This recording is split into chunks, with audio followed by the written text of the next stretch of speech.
contestant. Morning, folks. We'll get started in 1 minute. Thank you.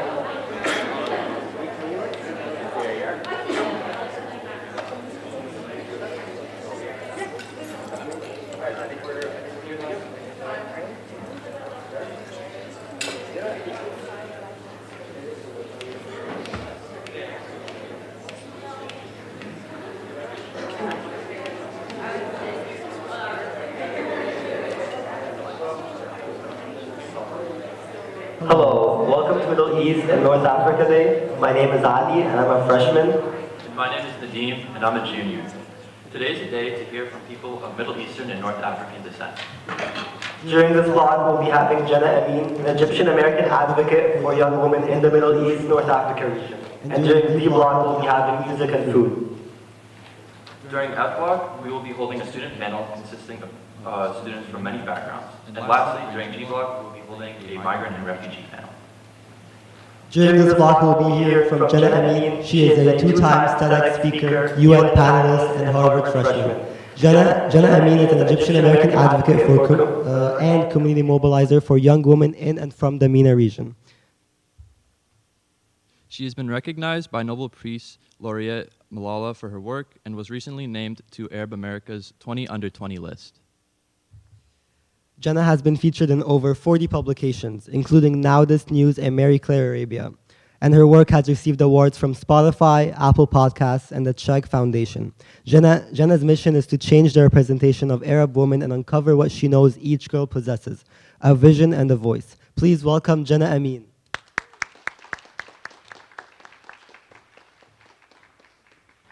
Hi, everybody, and good morning. I'm so excited to be here with you all. Thank you so much for that lovely intro, and thank you to the MENA Day organizers for putting on this day. I definitely wish that we had a day like this in my high school, and so I'm excited to be here with you all, especially because it is one of the last days of Arab American Heritage Month, which is the month of April. So I've been doing a lot of celebration of positive representation and lamenting a lot of negative representation this month, and I'm excited to explore the issue of representation with you all today. And so with that, I think I'll get the presentation and we can go ahead and get started. Okay.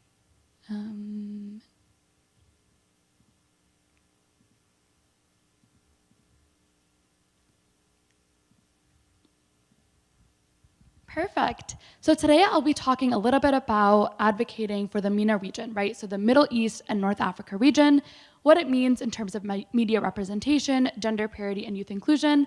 I'll be telling you a little bit about my own story, about some of the work that I do, but most of all, I'll be turning it around to you all to really ask, how are you all uplifting the voices of communities from the MENA region, and what does that really look like on a day-to-day basis?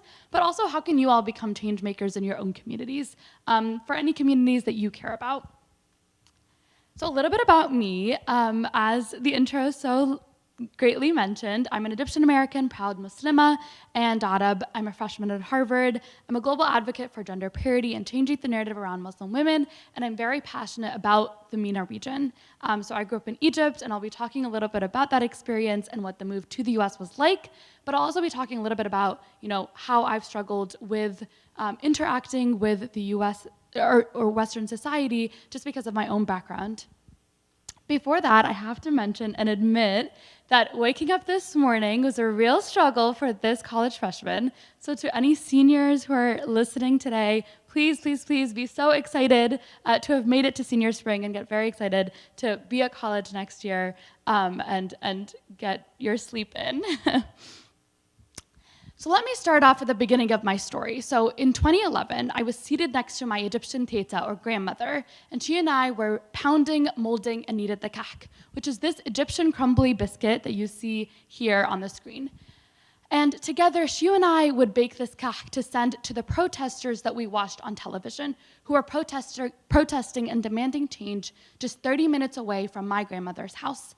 I would scan the pictures and the faces on television for my aunt, who you can see over here. I was 8 years old at the time, so this is a little bit of what I look like. I'm the girl who's holding up the Egypt sign. And I, was witnessing this incredible moment in Egyptian history when thousands and thousands and thousands of Egyptians came out onto the streets of Cairo and Alexandria to demand change.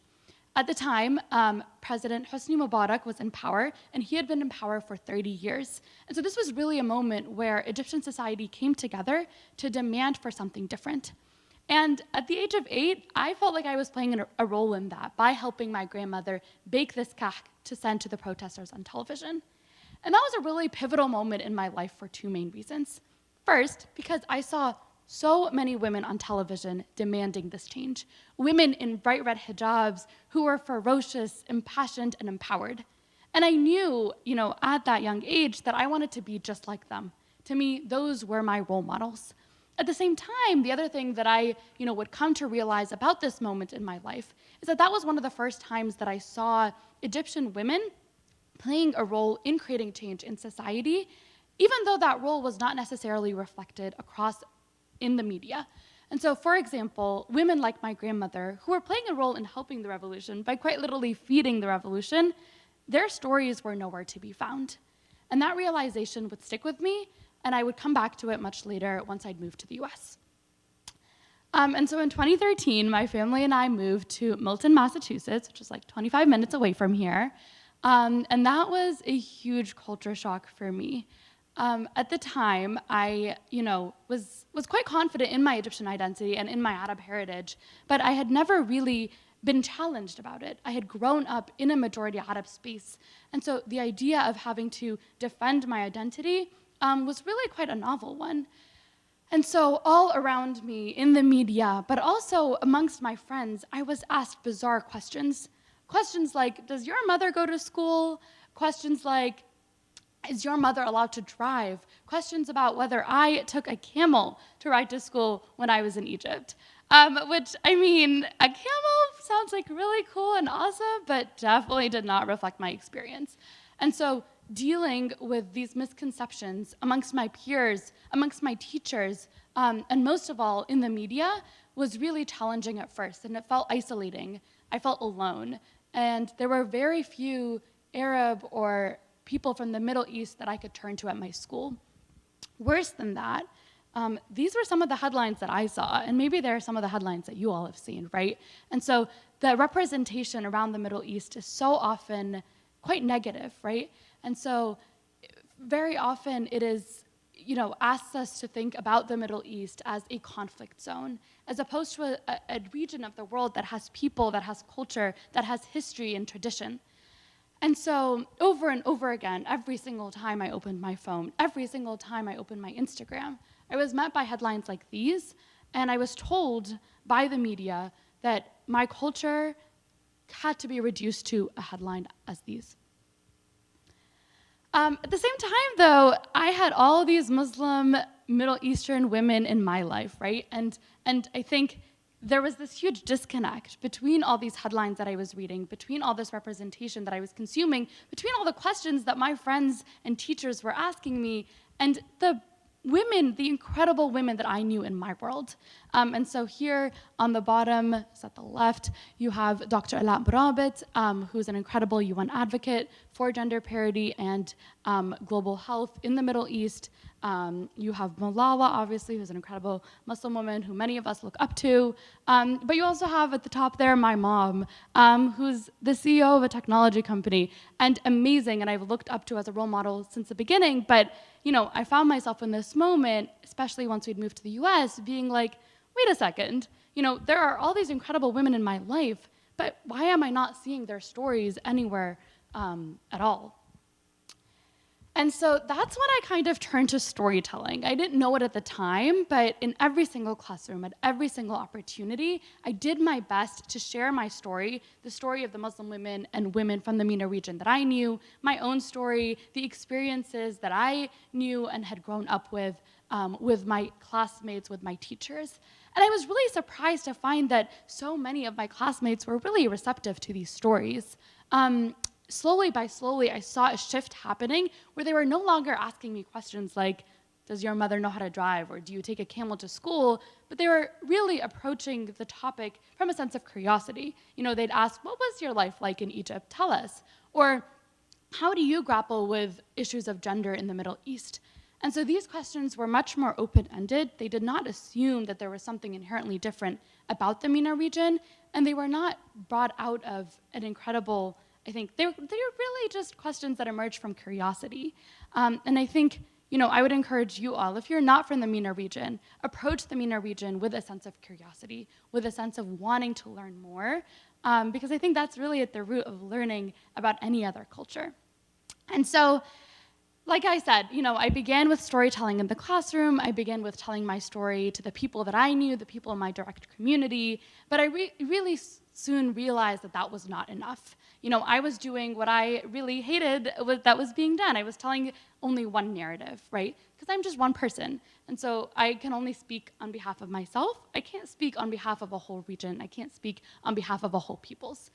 And so that realization led me to found Bantuta, which means a girl in Arabic. And so it was an Instagram page that featured the stories of women and young women in particular from across the MENA region, both in the US and abroad. So the idea was, using Instagram, these women could share just 1-minute clips of their stories, of their experiences.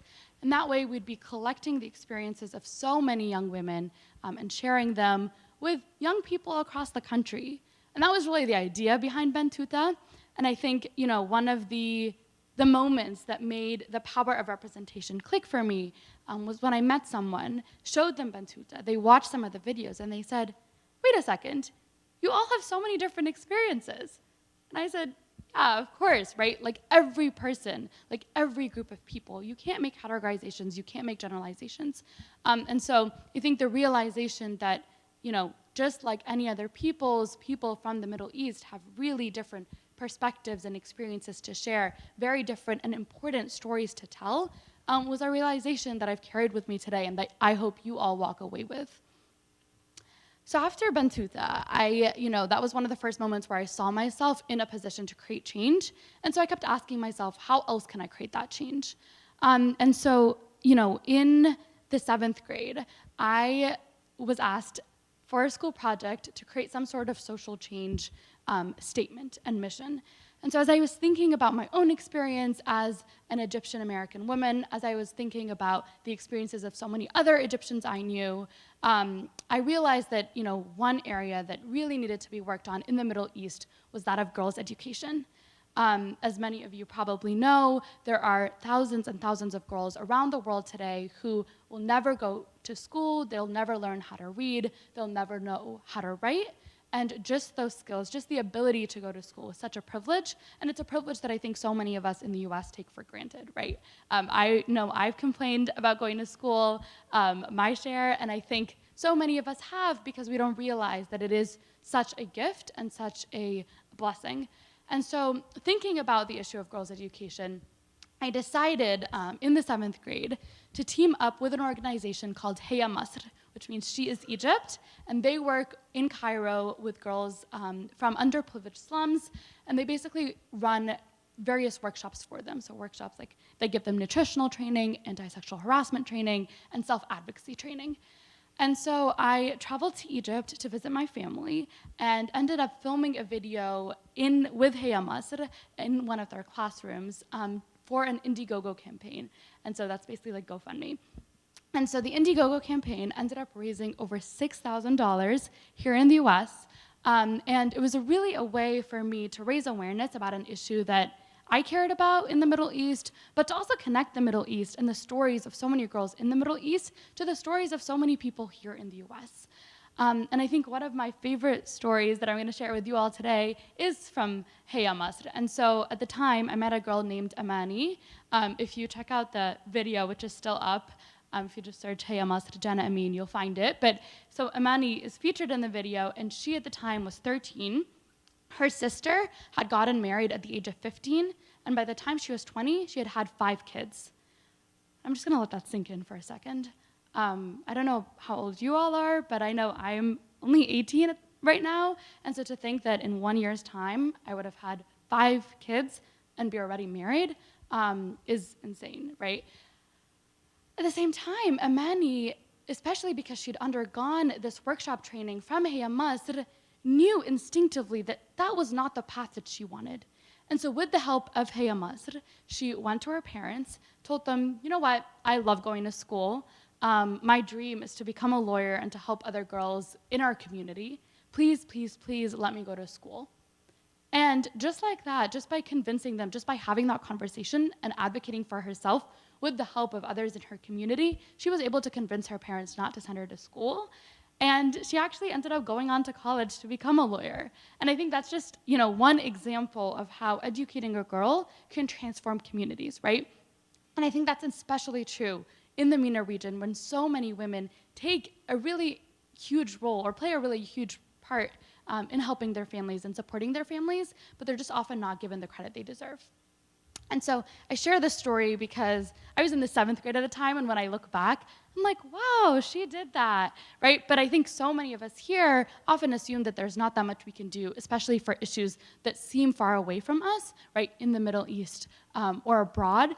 But I think there is so much that we could do. And so thinking about some of the resources that you all have and how can you mobilize those resources to help others. And so from there, my advocacy work really grew.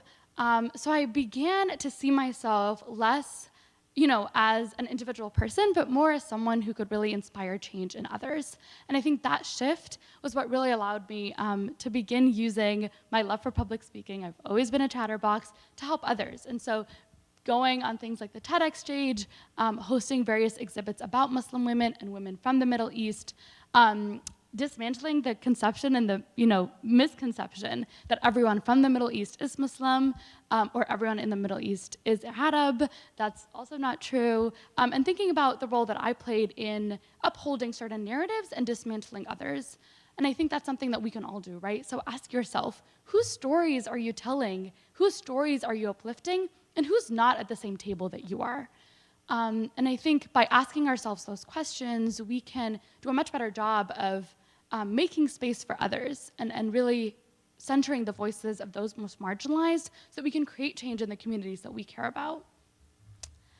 So once I kind of began speaking, and here's are a couple of more examples. And so just by telling my own story, just by connecting other women, especially from the Middle East, advocating for the inclusion of young people in gender parity work in the Middle East, I ended up being connected to so many different opportunities. I think people were really, really excited to see someone from the Middle East advocating for change. And so I ended up speaking with Malala, which was one of the most life-changing and incredible moments in my life. I don't know if you all are familiar with her story, but she was shot in the head by the Taliban for advocating for her education, and she has become a global icon for so many young women in particular. Ended up speaking at the UN, advocating for gender parity, and in particular, the inclusion of young people in the gender parity agenda.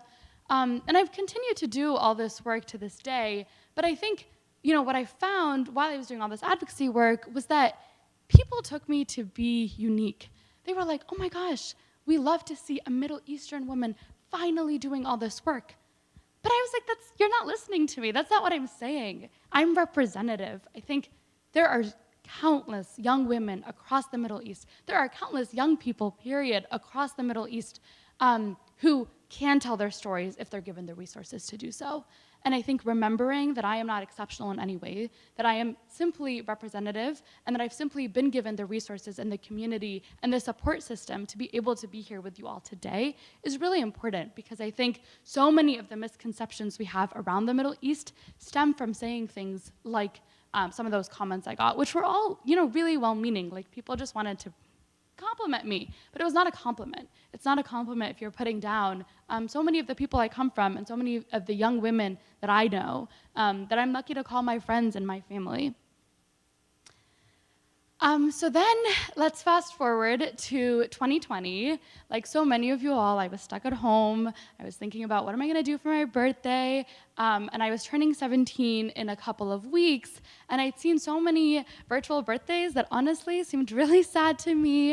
And I was like, no, let's really think about how can I make this birthday meaningful? And that's when I came across a statistic by the Malala Fund that really scared me and continues to scare me to this day.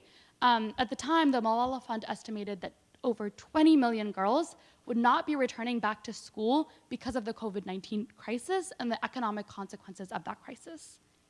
20 million girls. So those are 20 million girls who were in school before COVID, but are not in school today. And unfortunately, because of the pandemic and how long it's taken to kind of proceed, those numbers have gotten even worse. I think they're at something like 40 million right now. And so thinking about those numbers, thinking about the impact, those are each individual girls, right? And so, you know, while I was there complaining about Zoom school, it struck me that so many girls around the world did not have the opportunity to go to school and actually would never be returning back to school either. So it's not just that they couldn't go to Zoom school, but it was that they would never see the inside of a classroom again. And so that realization led me to try to do something meaningful for my 17th birthday. I ended up organizing #17for17, advocating for girls' education, which was a 7-hour virtual event featuring 17 speakers from over 17 countries around the world that highlighted girls' education, raised awareness for girls' education, but also advocated for girls' education amidst the COVID-19 pandemic specifically. And I think, you know, I reached out to 20 speakers in the span of like 2 days to make this event happen. And 19 of those 20 speakers confirmed with me in the span of 3 days. It was amazing. Everyone was so excited to do something meaningful at a time when the world really seemed to be falling apart. And I think I was so lucky for the support that I received, but I was also so lucky to find and be connected to so many people who are similarly passionate about advocating for girls' education and saw this as an issue that really needs to be addressed. And so some of the countries that you'll see that people were from were over here. The event ended up reaching 17,000 listeners and over 71,000 social media accounts. And, you know, it was reposted on so many different social media accounts as well, which really helped spread the word. And I share that because I think, you know, we often underestimate how powerful social media is as a tool for change. But I think most of us here have Instagrams, we have TikTok, right? And so thinking about how are you using that platform to create change and bring light to an issue that you care about or that communities around the world care about. And so, you know, since then, I've been doing a lot of thinking about the impact that I can have on the world. And as I've done that thinking, I've realized that I'm often invited onto things like UN panels or TEDx stages. But I often am only, you know, I only get introduced to one, maybe two other young people there at the same time, and even less young women, and even less young women of color. And when it comes to young women of color who are invited onto events, who are invited to podcasts, who are invited to speak on the platforms they deserve, they are really numbered. Like there's 3 or 4 of them. Even though those stories exist, there are young women around the world who are telling their stories and who are advocating for the communities they care about. And so, you know, I reflected a little bit and I found I was connected to so many platforms and podcasts and events. And so, you know, in the spirit of making space for others and really asking myself whose voices was I telling, was I uplifting, and whose stories was I telling, I founded J Strategy, which is the world's first speaking bureau dedicated to uplifting the work of young women around the world. And founding J Strategy, I became connected to so many more young women advocating for change, but was also able to connect them with various opportunities around the world. And so if you're a young woman who's been involved in some sort of social change work, J Strategy offers things like public speaking workshops, media workshops, and so please reach out. We'd love to have you. And if you are someone who's putting on an event in the next couple of years, do reach out as well. We have an incredible number of young women who are making this change who'd love to speak at your event. So that's a quick plug for J Strategy and the work they do.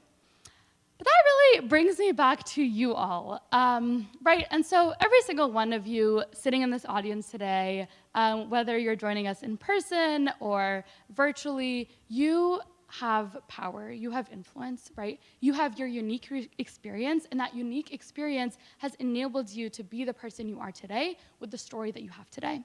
So I would first start off by thinking about your immediate community. I want everyone to take a second, just close your eyes, visualize who do you define as being in your immediate community? Who are the community members that you care about? I'll give you a second.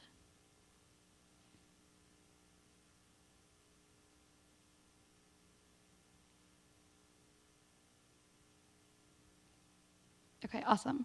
Hopefully everyone has something in their head, right? And so then I think the next step is to really ask yourself, what issues is that community facing? What issues, are they having to contend with on a day-to-day basis? And what people are missing from that community? I think asking both those questions can help you get to, a problem that maybe you are uniquely positioned to solve as a member of that community, right?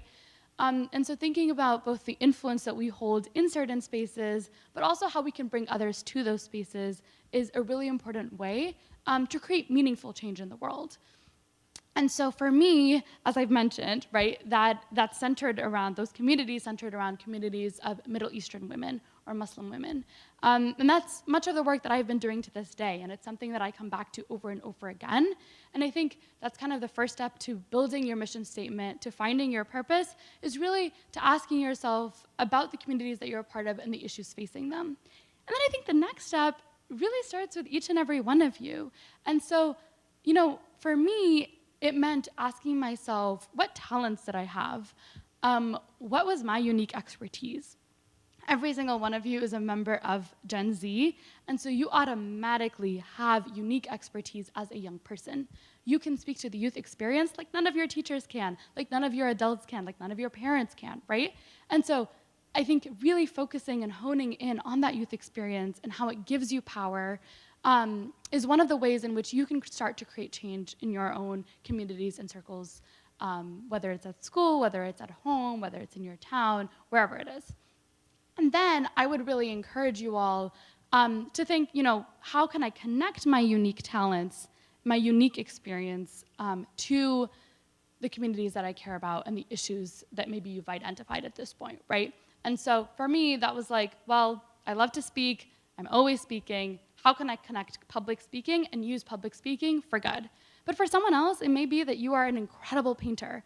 Maybe, think about painting and auctioning some of those paintings for a fundraiser.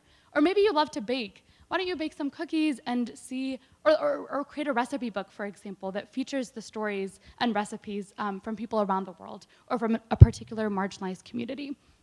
And so thinking about the unique experiences and expertise we each have is a really great way to really ground ourselves in the communities that we're in and in the change we're each able to make. And I share that because I think, you all are really, really going to be part of the next generation that achieves and accomplishes what we call the Women, Peace, and Security Agenda. That's something that I always like to mention because I think not enough people are aware of it. And so I have this quote over here by Dr. Ala Murabit, who I mentioned was one of my role models earlier today, but she says that if we include women in peace processes, and this is a statistic, peace processes themselves are 35 times more likely to succeed, which is crazy, right? Like, I think we can think of so many conflicts, especially in the Middle East, that would be 35 times more likely to succeed. The peace would be 35 times more likely to last if women were simply brought to the table. And I think, it's so easy to assume that things like peace, things like conflict are issues that are very much removed from your own lives. At the same time, though, you're each part of, again, a community, a space, right, where there are people who are present and there are people who are left out. And I think thinking about what table do you sit on, what power do you hold at that table, and how can you bring other people to the table? And so a lot of the work that I do with J Strategy in particular is asking myself, how do I bring more young women to the table? And that's one of the reasons why I think the work that J Strategy does is so important. But I also think that each one of you can really, find marginalized communities, voices that have for too long been sidelined and bring them and fold them into the communities and the tables that you're all at. And then I think when we think about representation, right? So maybe at the beginning of this presentation, you were thinking about the Middle East, you had images of the Middle East in your mind. Maybe so many of those images were centered around violence and conflict and displacement. And I think those are narratives that you will hear about later today that are incredibly important to focus on. But I think also, I want to provide a little bit of a fun aspect and flair to the Middle East, right? There are thousands and thousands of people who live across the region. They each have culture, they each have traditions, they each have stories that they hold dear to their heart, but they also have fun experiences, right? Like anyone in the world, they love to laugh, they love to make food, they love to eat together, find community. And so I share these images. This is a picture of me kissing the Sphinx from afar. Don't get me into trouble here. And then it's a picture of, representation. And so thinking about what role do you play in changing the representation around the Middle East, I think is the only way that we can ensure that the media representation around the Middle East doesn't make someone like me feel lonely, isolated, or feel like her culture doesn't matter. And so when you go home today, right, I think reach out to some friends who weren't here. Tell your parents about this presentation and about this day. And really challenge some of the media representations you see around the MENA region, because that's the only way that we're gonna change some of the misconceptions around the MENA region, right? And I mentioned this at the beginning, but approach the MENA region from a sense of curiosity. Watch movies that don't just perpetuate one narrative or another. Really think about the MENA region and all of its complexity and all of its beauty and in all of its history and tradition. And I think when you do that, you'll realize that there are a lot of differences, sure, between Egypt and the US, but there are also a lot of similarities. I think those similarities are what will allow you all to feel connected to the region and to feel like you can be allies with the region and help both Middle Eastern students here at NUTA North, but also Middle Eastern students across the country, in the diaspora, and across the world. And so finally, when it comes to representation, I share a couple of images here. So this is a feature that I was featured in Now This News for Arab American Heritage Month this month. And it was a huge moment for me because it was the first time I saw someone who looked like me, someone who was my age, on a major media platform in the United States. And I think, I would really encourage you to lift up the voices of young people advocating for change in your communities, because I think it is those young people who deserve media representation, who are going to change media representation, and who could play a role in dismantling misconceptions around all sorts of people in the world, right? And solving the issues that we're most faced with. And then I also share this image because down here is a picture of Nawal Saadawi, who was an incredible Egyptian feminist, activist, and advocate. And I think it's so easy to assume, I've assumed it myself, which is disappointing, but it's true that Middle Eastern women may be empowered and impassioned and driven today, but they have not always been like that. But I think it's very dangerous. That type of thinking is very, very dangerous. And I've caught myself doing it because of how we're conditioned here in the US and in the Western world. But I think realizing that there have been countless Middle Eastern women who have been incredible advocates for change in the past is just as important as realizing that there are countless many who are to come. And then finally, I shared this image here, which is of a niqabi humor, comedian and TikToker. Her name is Amy Rocco, if you want to check her out. She's had numerous Vogue covers. She did a partnership with Benefit Makeup. She's really awesome to check out, but I think she, has really done a good job of asking her audience questions about some of the assumptions they make when they see someone from the Middle East wearing what we call a niqab, right? And so you can only see her eyes. But she, I think if you watch her videos and you engage with her content, you find that she's, forcing us to really interrogate our own stereotypes, the stereotypes that we hold. She asks, why have you assumed that just by wearing the niqab, I am X, Y, or Z? And I think finding people who don't look like you on social media is one of the easiest ways to challenge your own perceptions of the world and to help other people challenge their perceptions of the world as well. And so with that, thank you so much for having me here today. I think we will transition into a Q&A in just a second, but really, it's been wonderful being back in a high school. I am a freshman at college, and so it feels like I was, just a couple, months ago, sitting where you all are sitting here today. But I really hope that this has taught you something about the MENA region, about the importance of representation, gender parity, and youth inclusion in the MENA region. So thank you.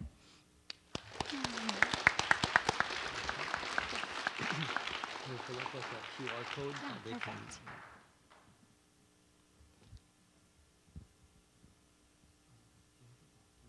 For those of you watching online, there should be a link in the description. And you can click on that to access the forum.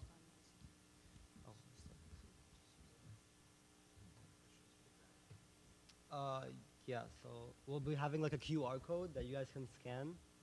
We'll also be going down and like, do you guys have any questions?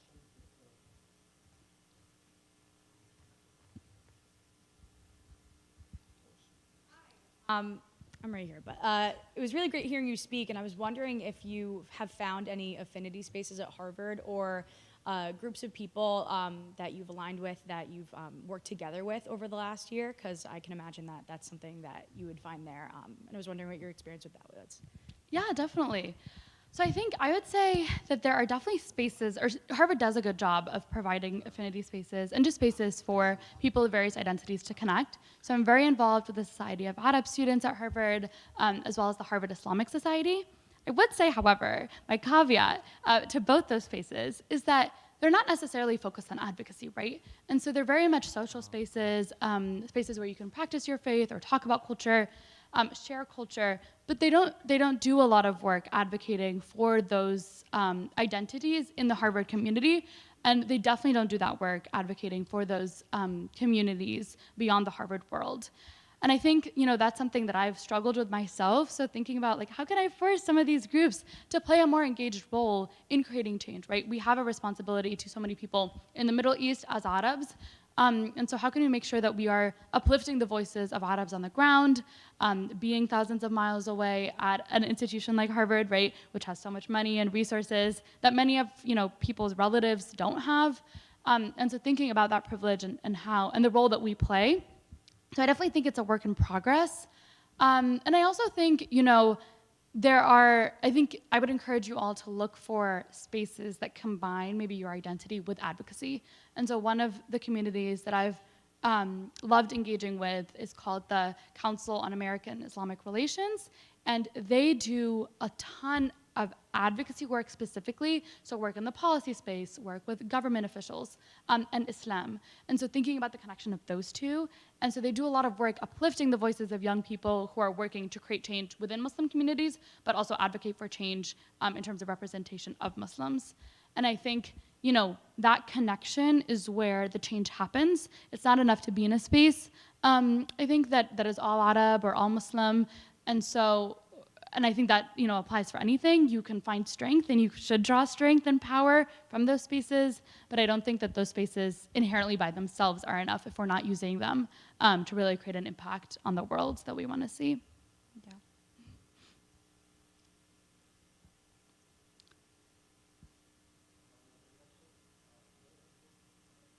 Oh.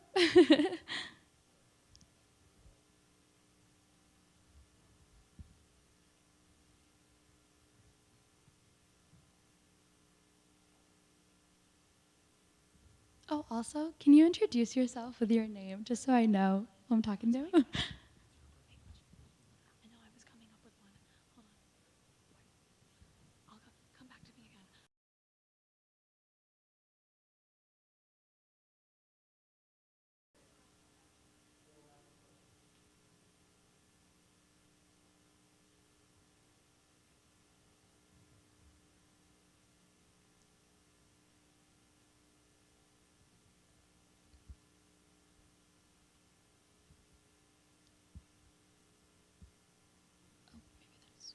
Oh, I think there's one behind you, too.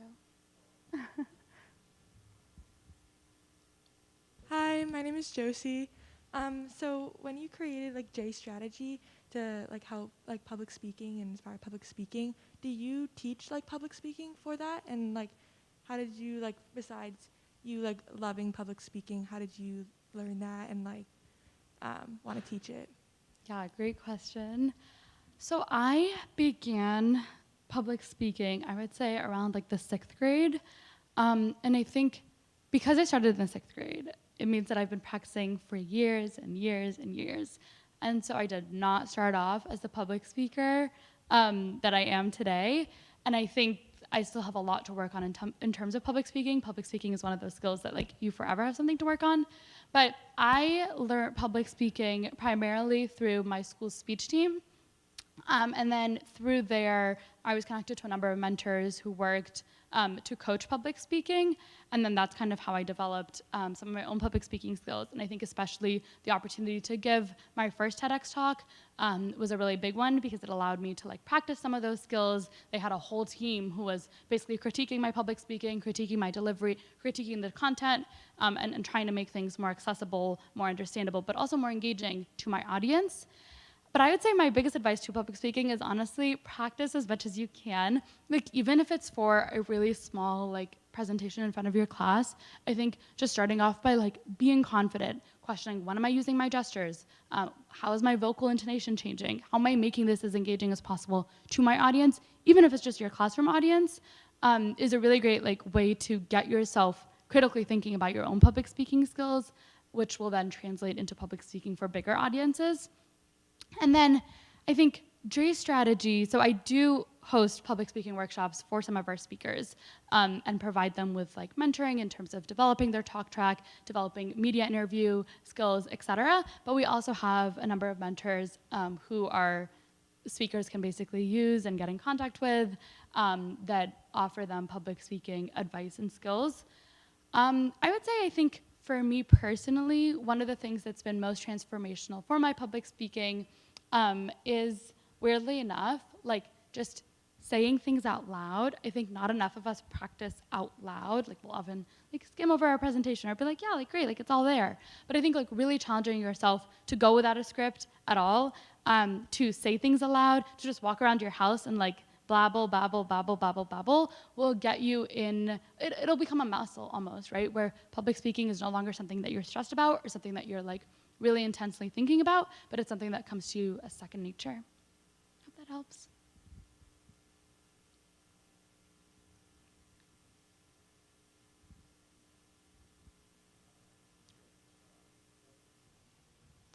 Hello? Okay. We have a question coming in.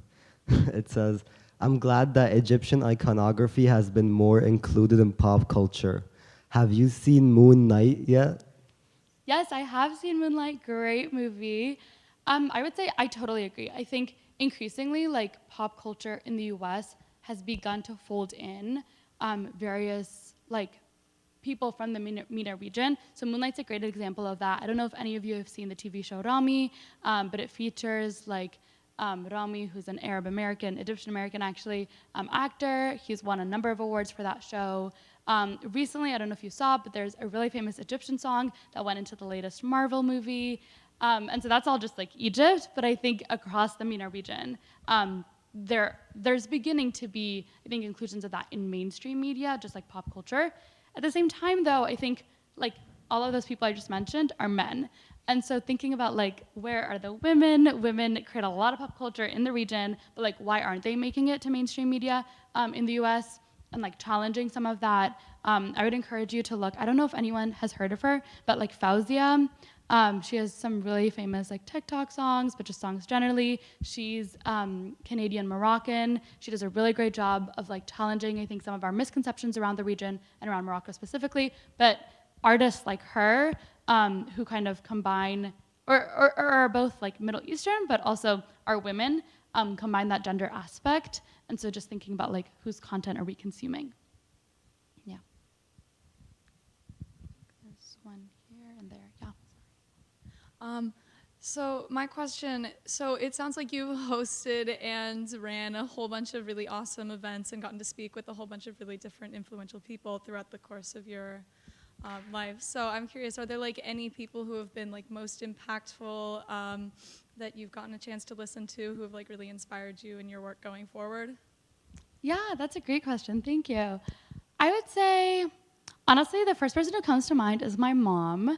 And I think that like is really cheesy, but she also is like, aside from being my mom, a really badass woman from the Middle East, right? And she's someone that I could relate to growing up a lot. But she's someone that as I grow up, I realize like her achievements and all that she's done with her life is not to be understated at all. She's an author, so check out her book, but she also like runs this technology company and is really involved in the technology space, which is like really male dominated. And so for women, and then especially women of color, like there are very, very few of them. And so I think she's someone who's given me advice, a lot of advice about kind of like really pursuing what you care about and taking various leaps of faith throughout your life. So she's definitely someone who comes to mind. The other person who I've mentioned is Malala. I think just speaking to her was like one of those moments. And I think hearing how relatable she was, just like as a young person, I was like, wow, like she's won a Nobel Peace Laureate, but here she is like joking about Bridgerton with me, you know what I mean? So it was just like really, really chill, casual conversation. And at the same time, she was telling me about all the work that like she'd been up to. And I think she has really been critically asking herself and her organization, the Malala Fund, how they can really serve other young women. So Malala gets really, really upset when like you speak to her as if she's this like goddess who's like disconnected from young women and their experiences around the world. And so I think the work that she's done centering the experiences of others is really important, and it's something that I hope to learn from, that I'm trying to do as much of as possible. If you haven't already, I would also check out, she had a book come out a couple of years ago called I'm a Refugee, and it made me sob like the whole way through. And it's a really great book because it's basically, it does not talk about Malala's experience at all, except for like a tiny chapter. It's really from the voices of countless young women around the world who are forced into displacement and their experiences. And so I think, yeah, the work that she's doing centering the voices of others, I think has also really inspired me. So I think those are the two people who first come to mind. But I mean, I think also I've definitely been influenced a lot by just like people I see on social media and some of the other young activists and advocates that I've come in contact with. And so I'll just throw out some names if anyone's interested in checking them out later. But Sophia Kiane is one that some of you may have heard of. She is a good friend. She's incredible. She's Iranian American, created Climate Cardinals, which is an organization that translates climate information into languages to ensure that climate information and information about the climate and climate change is more accessible around the world. So she's really great and given me some awesome advice about like my own work and my own focus. And so I think, yeah, just like reaching out to people on social media, that's how she and I met, is a great way to learn from others and be inspired. Is this working? Oh, yeah. Did you ever face a struggle while balancing your schoolwork and extracurriculars while also advocating? Because I feel like I spend personally like a ton of time on work and like sports, so it'd be sort of hard to advocate, but there's definitely like a lot of issues that I would want to do. Yeah, 100%. I would say, I think especially like thinking back to my like sophomore and junior year in high school, which is when like a lot of this advocacy work began to be more time consuming. It was definitely a struggle like balancing everything. And I think I had to like constantly deal with the question of like, okay, like what needs to give, because something sometimes does need to give. I played squash throughout high school, which was like an awesome experience. I loved it. And everyone was like, Jenna, like you're not good at squash. Like, why are you playing squash? Like it's time to quit, sister. But I didn't want to at all. And I think, you know, I like stuck with squash because it was a community that I loved. I loved the friends that I made on the team. And I was like, this is my like pretty much only form of exercise too. And so I refused to give that up. But I think at a certain point, you do have to be really like, I think you have to be kind to yourself. You can't do everything all at once. And it's unrealistic to ask yourself to do that. But I also think advocacy doesn't necessarily have to be like your entire life. I think there's definitely a way to like start small and build up towards it becoming a more significant part of your life. But like I did not go overnight to like giving all these talks, doing all this work, running various organizations. That could have never happened overnight. If that overnight switch had happened, like I would not be here. It just would have been too overwhelming. And so I think giving yourself time to build up to it, like just carving out 20 minutes a day, which is not a lot, like 20, 30 minutes a day to like do that work, I think can be really important and helpful. And then I would say for me as well, like thinking about like just really scheduling everything in increments. And so that this work wasn't falling to the sidelines, so that I would like come home from school, you know, go to squash, and then do a little bit of homework, and then in the middle, when I needed a break from homework, just spend like those 30 minutes emailing people, reaching out, doing my research and then kind of go back to doing homework, right? And so just like putting it into your daily schedule, I think, also really helped me find time for this. Yeah. Hi. I was wondering, when you were in high school and you were learning about the Middle East and North African region, like, how was that experience for you? Do you think they like taught it well? Did you feel it was like, I don't know, informative and for others? Yeah. So, I mean, I think I was definitely luckier than other people from the Middle East who I've met, who've definitely had some horrible experience in school systems in Massachusetts, but also across the country. For me, I think middle school was when we were starting to learn about the Middle East, and that was like really, really bad. It was like at the time, it was around like 2015, 2016, and so there were headlines about ISIS like almost every other day, and the teacher would like bring in those headlines and then look at me and be like, Jenna, like, what do you have to say? And I'd be like, nothing. Like, what do I have to say? Like, why should I need to say anything? I'm not representative. Like, I don't know those people. They are not in any way connected to who I am or the values that I hold dear to my heart. But I was asked, like, at that age to basically speak for, like, all Muslims, Arabs, people from the Middle East, just, like, everyone.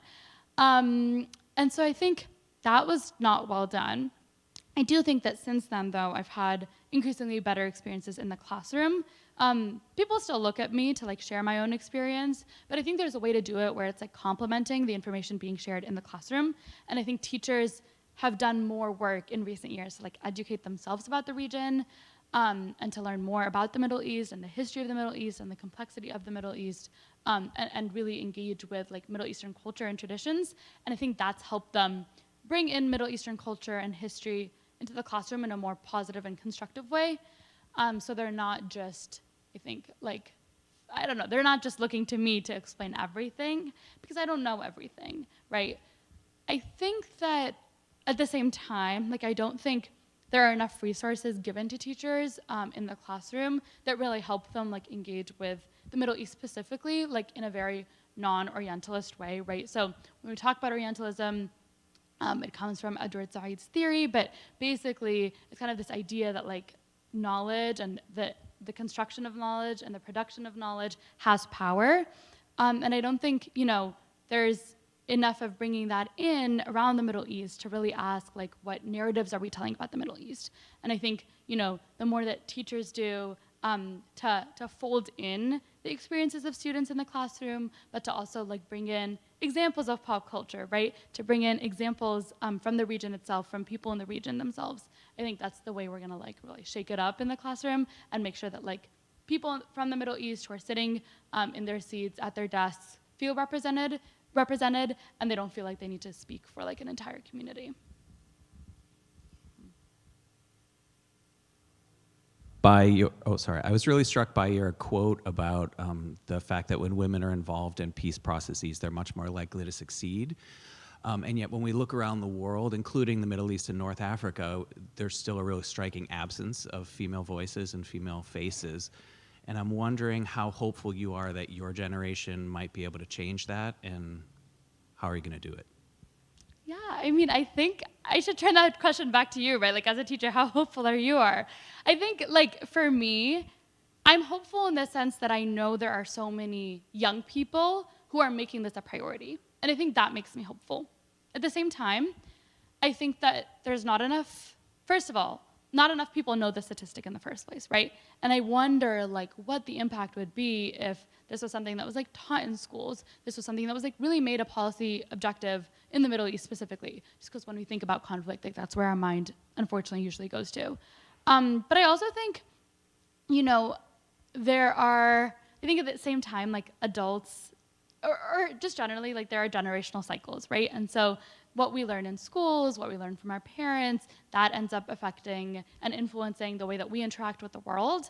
And especially in the Middle East, what I see, unfortunately, is a lot of ideas of like toxic masculinity, of the idea that like women can't be at the table, that they shouldn't be at the table, they don't have a place at the table, they don't have that much to say at the table. All those ideas are being passed on from the older generation to the younger generation, which makes me slightly less hopeful, right? Because if these young men in particular are going to end up being like carbon copies of their parents, of their grandparents, of their great-grandfathers, what does that mean for young women who may be doing all this work to advocate for change, maybe really using their voice to try to get a seat at the table? But if the young men aren't aligning with them, I don't think we can find a way forward for gender parity and for peace in particular.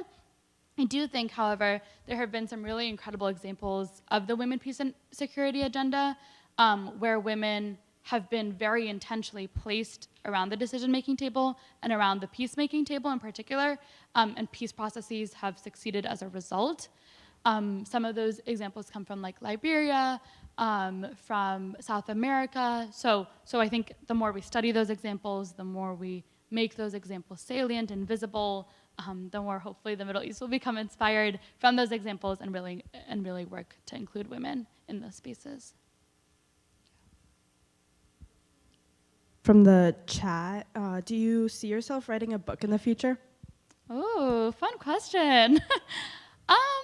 Maybe. I love to write, so maybe. My mom and I actually had this debate, funny story. So she was writing a moment in her book about when she and my dad got divorced and they had to tell me and my younger brother. And in the I read the first draft of her book and I was like, Mom, this is not how you told us. She was like, yeah, it is. And I was like, no, it's not. And we had this whole back and forth. And she was like, you know what? I'm going to write this in my book. When you write your book, you can write it your way. So maybe is the short answer. But if I do, I will make sure to reach out to some of you all for feedback before it goes anywhere. So.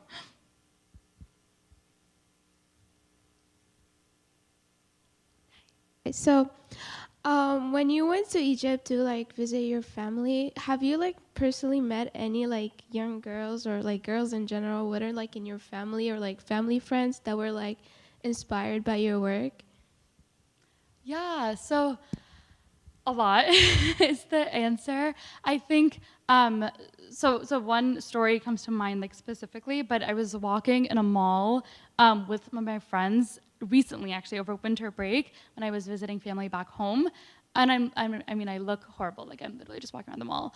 And this group of girls stops me and they go, wait, are you Jenna? And I'm like, yeah. And they're like, Jenna Amin? And I'm like, yeah. They're like, oh my gosh, can we take a picture with you? This is so cool. We followed you on Instagram for so long. We watched all your talks. It's incredible to meet you in person. And I was like, okay, great. We can totally take pictures. You can also just reach out to me and text me anytime. And then I learned that actually a number of them were working on their own social change projects at school. I think that was what made me most excited. So I was like, wait a second, not only am I creating change in the direct ways that I'm impacting people, but also here are this group of girls that I don't know at all in Egypt who have been inspired by my story and are using kind of my story and the premise of my work to create their own work and their own social change in the communities that they're a part of. And so, yeah, so I think that was definitely one moment where it was wait a second, this is actually working. The work that I'm doing, it's doing something. I would say, at the same time, I've also met young women, have told them about my work, and they've been like, oh, that's really interesting, but I don't know that I can do that. I don't know that I have the tools to do that. Your story sure inspires me on a theoretical basis, but I don't feel like I can relate. Right, you moved to the US at a very young age. Maybe that's what led to you to be this empowered person. And I think, unfortunately, a lot of young women in the Middle East have internalized so many of the representation or narratives that they see in the media about themselves that tell them that they are oppressed or don't have a voice or don't play a role in creating change. And I think that, sometimes the most disheartening thing to see, because I believe every girl has a vision and a voice, right? But that we just need to play a role in uncovering that vision and voice. And so to girls like those girls, I really try to encourage them and ask them, there must be a problem you see in your community, right? I know there's a problem you see. And why do you think you're not equipped to solve it? And so getting to the root of some of those insecurities. But I think for the most part, yeah, I definitely have come across young women in Egypt, but also across the region who have seen my work or have met me and have used kind of my story as a way to build their own story and share their own story in spaces they're a part of. So there's another question from the chat. It says, What is your long-term goal for your advocacy? What would you imagine the world in 20, 30, 50 years? Yeah, great question. So I think for me, and I do a lot of like vision boarding exercises, highly recommend, super fun. But I think for me, when I think about like the world in 50 years, I think about a world where the people most impacted by problems are those that are creating the solutions to those problems. I don't imagine a world where there are no problems. Like I don't think that that's realistic in 20, 30, 40 years. But I think it is realistic to make a commitment that says, you know, every single young woman, for example, who's impacted by girls' education should have a role in advocating for girls' education. Similarly, like if you all, right, like if you have a problem at school, you should be the one solving that problem at school. Like decisions should not come just from the administration, right, or just from your teachers. It should be a two-way road. And so I think for me, when I envision the world, I definitely envision like that problem-solving process to be two-way. I also think of a world where there are a lot more women in positions of power and influence, and a lot more women at the table, right? And so I think, like, ideally, I envision a world where there is no more conflict, where there's a lot more peace and where people are actively contributing towards peace. People often don't realize that, like, peace requires as much upkeeping, if not more, than things like conflict and violence. And I think especially for the Middle East, like, that's my hope, that one day, you know, I'll be able to go home, that some of my friends who've been displaced from their homes in the region will be able to go home, see their ancestral homelands, and be with the power that like that brings them without having to worry about things like conflict, violence, where's the next bomb going to fall. But I think the only way to do that is really, really, really by like committing to this women, peace, and security agenda and committing to uplifting the voices of those most impacted by some of these conflicts and by some of these issues. Yeah.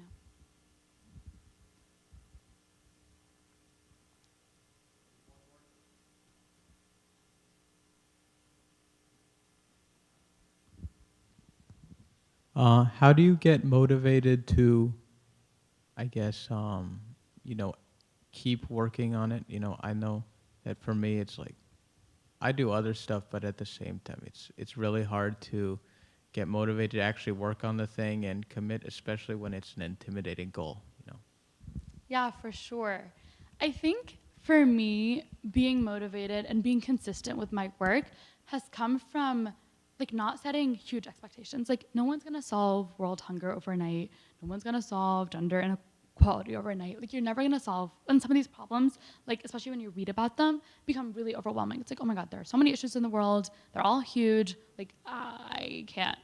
And I think that for me, like was one of the roots of my inconsistency, especially in the beginning when I first started doing some of this advocacy work.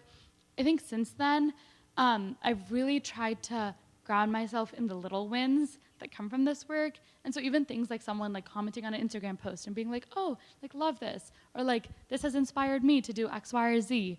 And I think just seeing like the really tangible impact of my work, I think I was very lucky, like when I worked with Heya Masr and saw the story of Amani, that was definitely one of those moments where I was like, I am creating change. And if I'm creating change, you know, way back then, I can continue creating change now and for the rest of my life, hopefully. And so I think, yeah, and like again, like I changed the life of like one girl, but that's like so much, like I think that like means the world, right? To that one girl, that means the world. But also she's then able to go out in her community and change the perceptions and the lives of like so many other people. And so I think like you might think that the impact you're having is small, and that's kind of one of the reasons why you don't feel as motivated, because you don't think that like you're going to achieve anything in the short term. But I think challenging yourself to relook at the situation and to see some of the incremental changes that are taking place and that can be taking place is really important. And then I would say find community. Like I think, you know, I mentioned some of the communities at Harvard that I'm a part of, and I think I've definitely drawn strength from those. Just seeing and hearing the experiences of others reminds me over and over again why this work needs to be done, why I care so much about this work, and why I hopefully will continue doing this work for years to come. Because I think when you ground yourself in the community that you're a part of, in the communities that you care about, in the issues that you're working on, it becomes much, much easier to do the work and feel motivated and excited about it. Yeah. Thank you so. Oh my.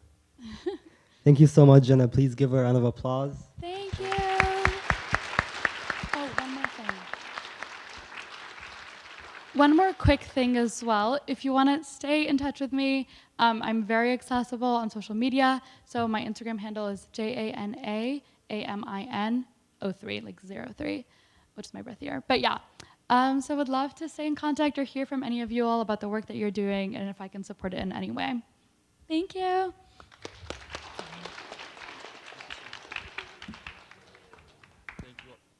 Thank you all for coming. We hope to see you in our F and G block student panels, and there should be some food during D block, second and third lunch.